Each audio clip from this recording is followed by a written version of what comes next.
Hello everyone, this is Vivek Paul and you are watching Sankalp Education Jamtara. So we are going to start chapter 3 of mathematics class 10. आज हम chapter 3 start करेंगे और chapter 3 क्या है आपका pair of linear equation in two variables. लिखने जा रहे हैं, लिखिएगा pair of linear equations in two variables. ये है आपका क्लास 10 का मैथ्स का चैप्टर नंबर 3. इसका मतलब chapter number 1 and chapter number 2 already जो है कंप्लीट हो चुका है. क्लास 10 मैथ्स का अलग से जो है प्लेलिस्ट बना हुआ है. रेगुलरली वीडियोस को देख रहे हैं अगर तो पहले उस वीडियो को देख लीजिएगा. आज आपका फ्रेश चैप्टर स्टार्ट हो रहा है with a fresh mind. So last chapter में हमने क्या सीखा था कि इक्वेशंस जो होते हैं वो लीनियर हो सकते हैं. जिससे पॉलिनोमियल, हमने लास्ट चैप्टर क्या पढ़ा, पॉलिनोमियल. पॉलिनोमियल क्या हो सकता है, लीनियर हो सकता है, क्वाड्रेटिक हो सकता है, क्यूबिक हो सकता है. तो यहां पे ये जो लीनियर इक्वेशन लिखा है ये और कुछ नहीं, लीनियर पॉलिनोमियल ही है. क्या है, लीनियर पॉलिनोमियल. मतलब जिसका डिग्री क्या होगा, 1 होगा. इसका डिग्री क्या होगा, 1 होगा. लेकिन ध्यान रखिएगा यहां पे बोल रहा है इन टू वेरिएबल्स. इसके पहले जो आपने पॉलिनोमियल पढ़ा था आप लिखते थे पॉलिनोमियल ऑफ एक्स, सिर्फ एक्स होता था. अब जो है एक्स के साथ कोई और भी एक वेरिएबल लगेगा, एक्स और वाई मान लीजिए आप. क्लियर है कि नहीं है, सुनिएगा. इसको रिप्रेजेंट करने का तरीका क्या है. पॉलिनोमियल से एक स्टेप आगे बढ़ रहे हैं हम. क्या पढ़ रहे हैं ना, linear equation in two variables. एक वेरिएबल छोड़िए अब 2 वेरिएबल्स आएगा. इसको रिप्रेजेंट करने का स्टैंडर्ड मेथड क्या होता है, देखिएगा. स्टैंडर्ड रिप्रेजेंटेशन इसका क्या होगा, ध्यान रखिएगा. एक तो x लिख रहे हैं वेरिएबल, साथ में एक y लिख रहे हैं. समझ में आ रहा है कि नहीं आ रहा है, 2 वेरिएबल. इसके आगे आपको एक कोफिशिएंट चाहिए a1 लिख दीजिए, इसके आगे एक कोफिशिएंट चाहिए b1 लिख दीजिए, इसके साथ एक कांस्टेंट लगा दीजिए c1. तो ये एक इक्वेशन बन चुका है. इसे आप क्या कहेंगे, linear equation with 2 variable. Clear है कि नहीं. लेकिन यहां पे क्या बोला है, पेयर ऑफ. पेयर ऑफ का मतलब एक और है, जोड़ा. इक्वल टू 0 लिख दिए. एक और लिखना है तो एक और x लिखे, एक और y लिखे और एक कोई कांस्टेंट जोड़ेंगे. तो इसके पहले हम a2 लगा देते हैं, इसके आगे b2 लगा देते हैं और यहां पे c2 लिख देते हैं. तो स्टैंडर्ड लिखने का तरीका समझ में आया, लीनियर इक्वेशन लिखने का तरीका समझ में आया. ये एक लीनियर इक्वेशन है और ये भी एक लीनियर इक्वेशन है. इन 2 वेरिएबल्स है, 2 वेरिएबल x एंड y है और एक जोड़ा लिखा है हमने, पेयर ऑफ लीनियर इक्वेशन लिखा है. क्लियर है कि नहीं है. अब इनको सॉल्व करने सीखना है. इनको सॉल्व करने के कई डिफरेंट मेथड्स हैं. क्लियर है कि नहीं. अलग अलग तरह से इन इक्वेशन को सॉल्व किया जाता है. What do you think about solve. Solve का मतलब यहां क्या है, सॉल्व का मतलब x का वैल्यू क्या आएगा, y का वैल्यू क्या आएगा. सॉल्व का मतलब ये है. तो सॉल्व करने के कई डिफरेंट मेथड्स हैं इसमें. तो पहला जो मेथड हम पढ़ने जा रहे हैं that is graphical method. What is it, graphical method. Graph से हम इस बात को समझ पाएंगे कि इनके सॉल्यूशन क्या है, मतलब x का वैल्यू क्या है और y के वैल्यू क्या है. क्लियर है कि नहीं है. तो स्टार्ट करते हैं हम कुछ पॉइंट बनाने के लिए. क्या, ग्राफिकल मेथड ऑफ सॉल्यूशन. पहले यहां पे शुरू कर रहे हैं क्या, ग्राफिकल मेथड ऑफ सॉल्यूशन. लिखते चलेंगे आप लोग, ग्राफिकल मेथड ऑफ सॉल्यूशन. किसका solution, sir pair of linear equations का. हम बार बार एक ही चीज को नहीं लिख रहे हैं. अब ग्राफिकल मेथड ऑफ सॉल्यूशन में कुछ बातें आपको ध्यान रखनी होगी. पहला बात जो आपको ध्यान रखना है, देखिए बच्चा, ये लीनियर इक्वेशन है. ये लीनियर इक्वेशन, कोई भी लीनियर इक्वेशन जो होता है वो एक स्ट्रेट लाइन होता है. क्या होता है, स्ट्रेट लाइन, सीधा लाइन बनेगा. मतलब ये एक लाइन है, ये एक लाइन है, बोल सकते हैं. ग्राफ जब बनाएंगे तो ये एक लाइन बनेगा, ये लाइन बनेगा. अगर जो 2 लाइन है किसी एक पॉइंट पर इंटरसेक्ट करता है, लिख रहे हैं, ध्यान से लिखिएगा, द लाइंस में intersect in a single point. The lines में intercept in a single point, in a single point. अगर किसी एक सिंगल पॉइंट पे दो लाइन काटती है, क्रॉस करती है, तो जो इसका सॉल्यूशन होगा, इसका जो सॉल्यूशन होगा, इसे हम कहेंगे यूनिक सॉल्यूशन। क्या कहेंगे? यूनिक सॉल्यूशन, या इसका एक और नाम है, कहेंगे कॉन्सिस्टेंट सॉल्यूशन। क्या कहेंगे? कॉन्सिस्टेंट। क्या कहेंगे? और एक जगह पर कटा है अगर भाई साहब, तो हम बोल रहे हैं यूनिक सॉल्यूशन। यूनिक सॉल्यूशन का मतलब सिर्फ एक सॉल्यूशन होगा, मतलब एक्स का जो वैल्यू आएगा सिर्फ एक आएगा। कोई भी आ सकता है, मतलब वन नहीं बोल रहे हैं, कोई भी आ सकता है, 1 2 3 4 5 6 7 8 कुछ भी आ सकता है, लेकिन एक ही वैल्यू होगा जो होगा। वाई का भी वैल्यू एक ही होगा जो होगा। इसे आप क्या कह सकते हो? यूनिक भी कह सकते हो। क्या कह सकते हो? यूनिक भी कह सकते हो। तो ध्यान रखना है कि जो दो लाइंस आप बना रहे हैं, अगर वो सिंगल पॉइंट में कटा है तो वो कॉन्सिस्टेंट सॉल्यूशन कहलाएगा या यूनिक कहलाएगा। लेकिन कैसे पता करेंगे कि सिंगल पॉइंट में कटेगा? ये मान लीजिए दो इक्वेशन दिया है, सर ग्राफ व्राफ बनाएंगे क्या? बनाने की जरूरत नहीं पड़ेगी, उसका तरीका हम देखेंगे। पहले ये बातें तो आप दिमाग में डाल लीजिए। चलिए अब दूसरा पॉइंट पे आते हैं। अब जो नेक्स्ट पॉइंट की तरफ चलते हैं, सिंगल पॉइंट के लिए कॉन्सिस्टेंट एंड यूनिक सॉल्यूशन कहलाएगा अगर दो लाइन एक पॉइंट पे कटता है। तो बात करते हैं, अगर ये कभी ना कटे तो, और कभी नहीं कटेगा कब यार? पैरेलल लाइंस होंगे तब। अगर दोनों पैरेलल लाइंस होते हैं तो हम ये कंसीडर करते हैं कि दो लाइंस कटेंगे। कहां कटेंगे? इनफाइनाइट में कटेंगे, काफी दूर में जाके कटेंगे। Two parallel lines intersect each other at infinite. ध्यान रखिएगा, क्लियर है कि नहीं? तो उतना दूर तो हम पहुंच नहीं सकते, तो हम मान रहे हैं कि दो लाइन नहीं कटेगा, पैरेलल कहलाएगा। तो लिख रहे हैं, क्या लिखेंगे? The lines may be parallel, the lines may be parallel. और ये लाइन अगर दोनों पैरेलल है बच्चा लोग, तो इसका कोई सॉल्यूशन नहीं होगा। अरे लाइन कटेंगे नहीं तो सॉल्यूशन कहां से होगा? मैंने एक्स का भी वैल्यू कुछ नहीं है, वाई की भी वैल्यू कुछ नहीं है, आप पॉसिबल नहीं है, आप नहीं निकाल सकते हैं। हैज नो सॉल्यूशन कह सकते हैं, या क्या कहेंगे? इनकॉन्सिस्टेंट। क्या कहेंगे? क्या कहेंगे? इनकॉन्सिस्टेंट। या फिर क्या लिखेंगे? Has no solution. क्लियर है बच्चा लोग? नेक्स्ट कंडीशन की तरफ आगे बढ़े, देखिएगा। नेक्स्ट कंडीशन हमारा क्या है कि मान के चलिए कि एक लाइन है ये और दूसरा लाइन है ये, दोनों एक दूसरे पर कोइंसाइड कर जाए। कोइंसाइड कर जाए मतलब एक लाइन है और उसी के ऊपर एक और लाइन आ जाए, जस्ट इसके ऊपर ओवरलैप कर जाए। मतलब इसका हर पॉइंट इस लाइन के हर पॉइंट के साथ टच कर रहा है। मतलब इसका जो x का वैल्यू आएगा, इसका x का वैल्यू बराबर है हर जगह, y का वैल्यू हर जगह बराबर है। मतलब समझ में आ रहा कि नहीं आ रहा है भाई? अगर हर जगह बराबर है तो कितने सॉल्यूशंस होंगे x और y का? कई सॉल्यूशंस होंगे सर। हम कह सकते हैं सर इनफाइनाइट सॉल्यूशन होंगे सर, हम काउंट नहीं कर सकते। जितना दूर तक लाइन बढ़ाते जाओ मैच करता जाएगा, मैच करता जाएगा, सॉल्यूशन आपको देता जाएगा। तो हम कह सकते हैं द लाइंस में को इंसिडेंट, द लाइन में को इंसिडेंट, द लाइंस में को इंसिडेंट। और अगर को इंसिडेंट करता है तो सॉल्यूशन होगा कि नहीं होगा? होगा। अगर कभी भी सॉल्यूशन होता है तो उसे क्या कहते हैं? कॉन्सिस्टेंट। क्या कहते हैं? कॉन्सिस्टेंट। तो इसको भी हम क्या कहेंगे? कॉन्सिस्टेंट। लेकिन देखिए ध्यान से, यहां भी कॉन्सिस्टेंट है, यहां भी सॉल्यूशन था लेकिन यूनिक था, मतलब एक ही सॉल्यूशन था। यहां पे कितने सॉल्यूशंस होंगे?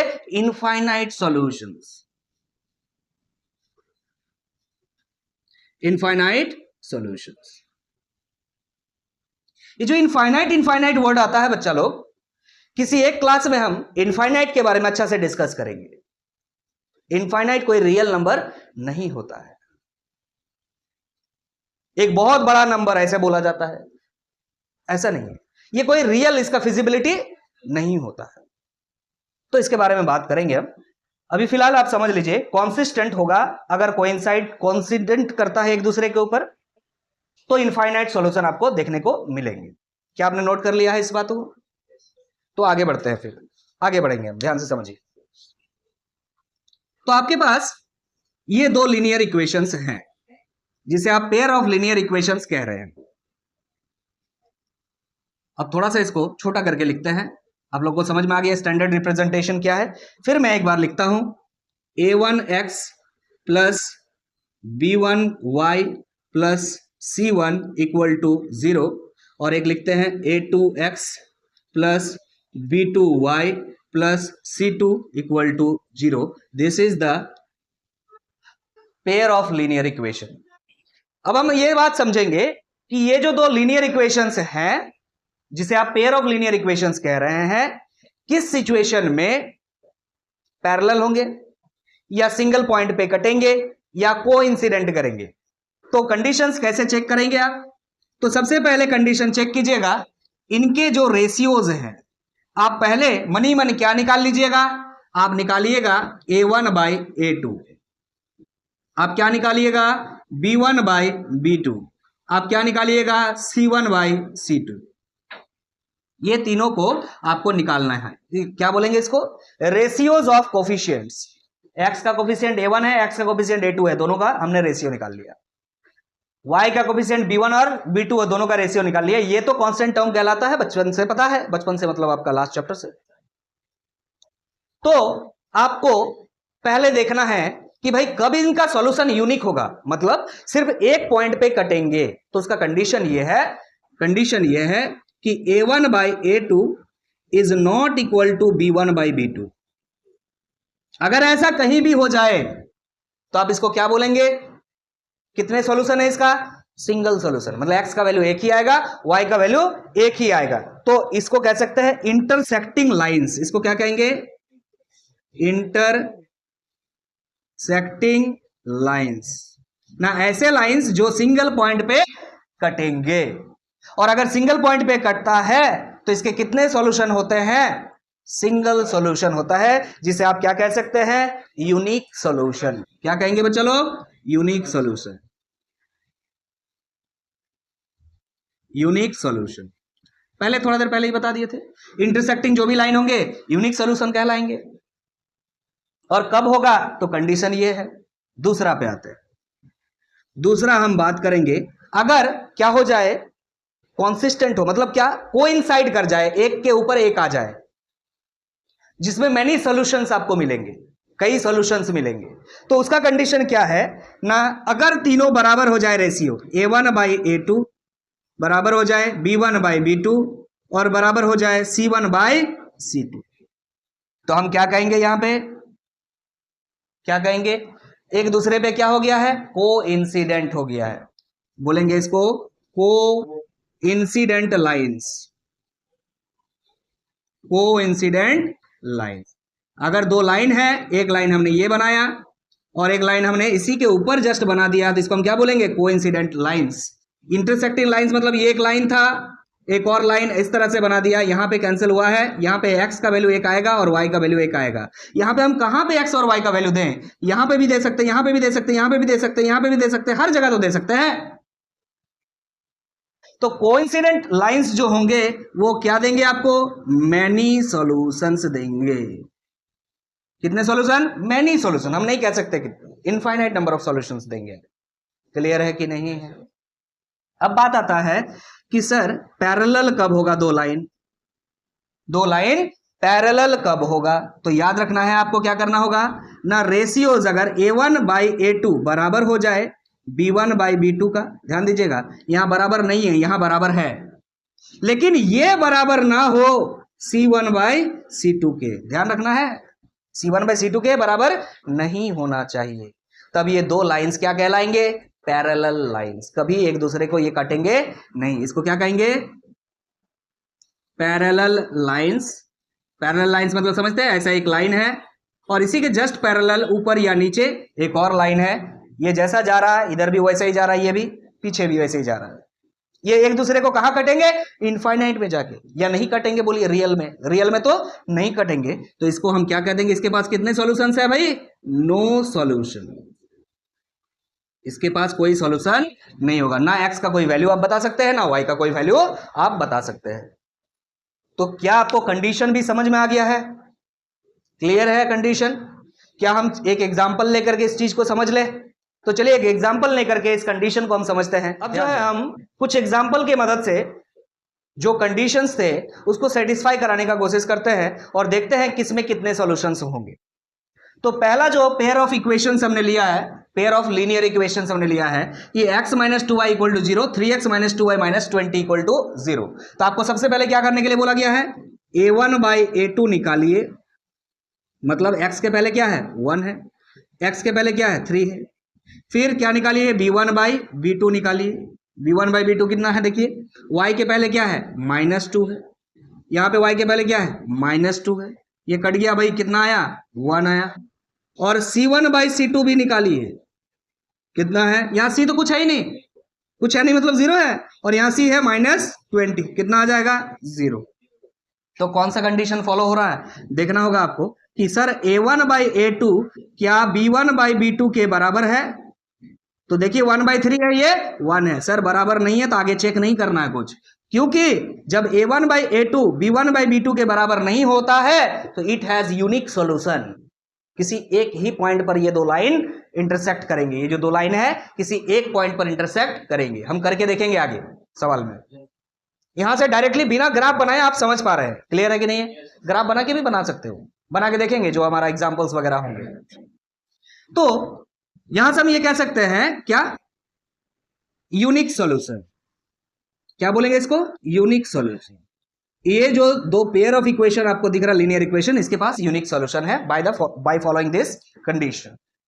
Now here also we have to check a1 by a2। a1 by a2 क्या दिख रहा है आपका? 2/4, 2/4, ठीक है। 2/4 का मतलब सर 1/2 होता है, ओके। चलो b1 बाई b2 निकाल लो। b1 बाई b2 इज 3/6, 3/6 को 1/2 लिख सकते हो, यस और no? Similarly c1 by c2 निकालो, क्या है? -9 बाई -18, क्या हो जाएगा? ये भी 1/2 हो जाएगा, माइनस माइनस कैंसिल। समझ में आ रहा है कि नहीं आ रहा? तो आप देख पा रहे हैं यहां पे कि a1 बाई a2 बराबर है b1 बाई b2 के, और बराबर है ये c1 बाई c2 के। तो आपको पता है ये कंडीशन कब फॉलो होता है? ये तब फॉलो हो सकता है जब ये दो लाइंस आपस में कोइंसाइड कर जाए, कोइंसाइड कर जाए, ओवरलैप कर जाए। समझ में आ रहा कि नहीं आ रहा? मतलब मैनी सॉल्यूशंस होने वाले हैं इसके। कितने सॉल्यूशंस? मैनी सॉल्यूशंस, कई सॉल्यूशंस होंगे। मैनी सॉल्यूशंस, मैनी सॉल्यूशंस का मतलब क्या है कि x और y के कई वैल्यूज हो सकते हैं, पॉसिबल है। तो इस कंडीशन को देख लेते हैं जरा, देखिएगा। यहां पे भी हम a1 बाई a2 निकालते हैं, x के पहले 1 है, यहां पे x के पहले 2 है। चलिए फिर देखते हैं, sorry b1 by b2 check करेंगे। What is b1 by b2? b1 is y के पहले 2 है, यहाँ पे y के पहले 4 है, कितना आ जाएगा बच्चा लोग? 1/2, ठीक है। c1 बाई c2 निकाल लो, कितना हो जाएगा? -4 बाई -12, माइनस माइनस कैंसिल, कितना आ जा रहा है? 1/3। तो क्या a1 बाई a2 बराबर है b1 बाई b2 के? क्या बराबर है कि नहीं है? बराबर है। बच्चा लोग अगर बराबर होता ना तो आगे चेक करना, यहां ध्यान दीजिएगा। हमने बराबर नहीं था तो आगे और हम चेक नहीं करेंगे। अगर बराबर है तो आगे चेक करेंगे कि क्या ये c1 बाई c2 के भी बराबर है? नहीं है। अगर ये c1 बाई c2 के बराबर नहीं है तो ध्यान रखिएगा, देखिए ध्यान से, यहां तीनों आपस में बराबर थे, मैनी सॉल्यूशंस हो गए।